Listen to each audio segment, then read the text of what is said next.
Bonjour à tous, j'espère que vous allez bien. On se retrouve aujourd'hui pour une nouvelle vidéo concernant le thème du bébé. Et aujourd'hui on va parler d'emmaillotage. Vous êtes nombreux à me l'avoir demandé et au cabinet c'est une question qui revient régulièrement. Il est vrai qu'en France c'est pas vraiment notre culture d'emmailloter un bébé, alors que dans d'autres pays c'est vraiment ancré et c'est pratiquement systématique. L'emmaillotage a un grand intérêt pour certains bébés, pas tous. Tout d'abord, pourquoi emmailloter un bébé, un nouveau-né, et à quelle période l'emmailloter?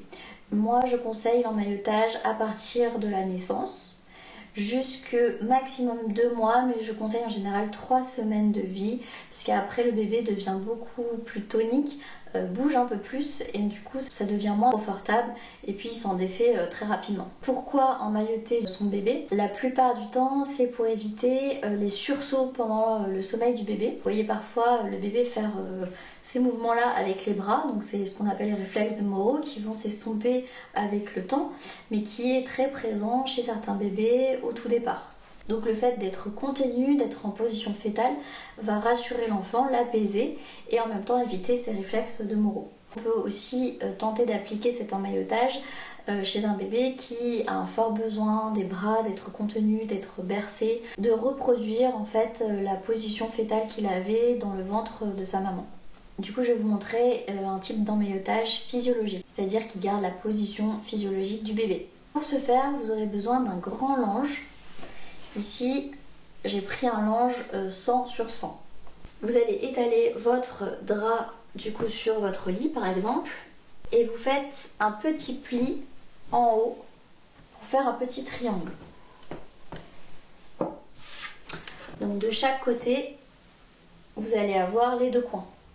Voici mon bébé. Vous positionnez votre bébé sur le lange avec le haut de sa tête au niveau du haut du tissu qui a été préalablement plié. Vous allez regrouper ses bras pour garder justement cette position physiologique regroupée du bébé et qu'il puisse garder ses mains à hauteur de la bouche. C'est vraiment important ce contact qu'ont les bébés entre leur bouche et leurs mains. Ensuite vous allez attraper un bout du tissu que vous allez positionner au niveau de son coude. Vous faites une petite volte comme ceci et vous rabattez tout le côté et vous placez ce pan de tissu sous le dos du bébé. Vous faites la même chose de l'autre côté, donc on ramène le bras, on met au niveau du coude, on fait une petite volte et on vient chercher tout le tissu pour l'amener derrière le dos du bébé. Voilà, donc mon bébé, là il est bien emmailloté en haut, donc il faut faire attention à pas trop serrer. Donc pour ce faire, vous allez glisser votre main dans le tissu et aller décoller un petit peu au niveau du bassin. Voilà. Ensuite la question qui se pose en général c'est au niveau des jambes. Qu'est-ce qu'on fait des jambes? On démarre du bassin, on descend jusqu'au niveau des pieds pour sentir où se situent ses pieds et à cet endroit là on replie le tissu sous les genoux du bébé. Donc là mon bébé il n'est pas très souple, hein, c'est pas un vrai nouveau-né. Un nouveau-né il va vraiment avoir les jambes repliées, voire même remonter vers son bassin. Cette position là va lui permettre d'étendre les jambes quand il en a besoin et de sentir le contact rassurant du tissu, ou alors de replier ses jambes pour enrouler son bassin. Et d'ailleurs je vous invite du coup à rabattre le morceau de tissu sous ses genoux pour favoriser l'enroulement de son bassin. Ou si le tissu n'est pas assez long, vous pouvez rajouter en dessous une petite serviette roulée sous les genoux pour enrouler toujours le bassin et rétroverser son bassin. L'intérêt de cet emmaillotage physiologique est que bébé peut porter ses mains à la bouche, ce qui est très important pour le nouveau-né. Mais également si bébé se réveille et veut s'étendre, s'étirer, il le peut en déployant tout simplement ses bras.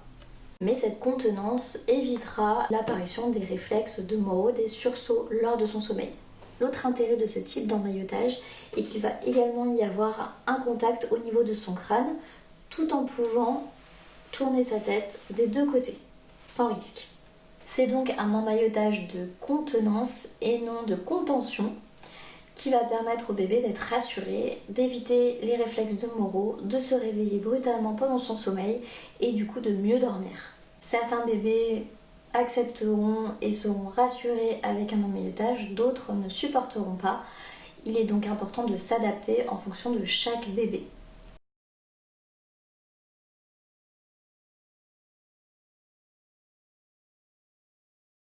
Voilà, j'espère que vous aurez tout compris concernant l'emmaillotage. N'hésitez pas à laisser un petit commentaire sur la vidéo et à diffuser l'information à toutes les personnes qui pourront être en contact avec un nouveau-né ou un nourrisson.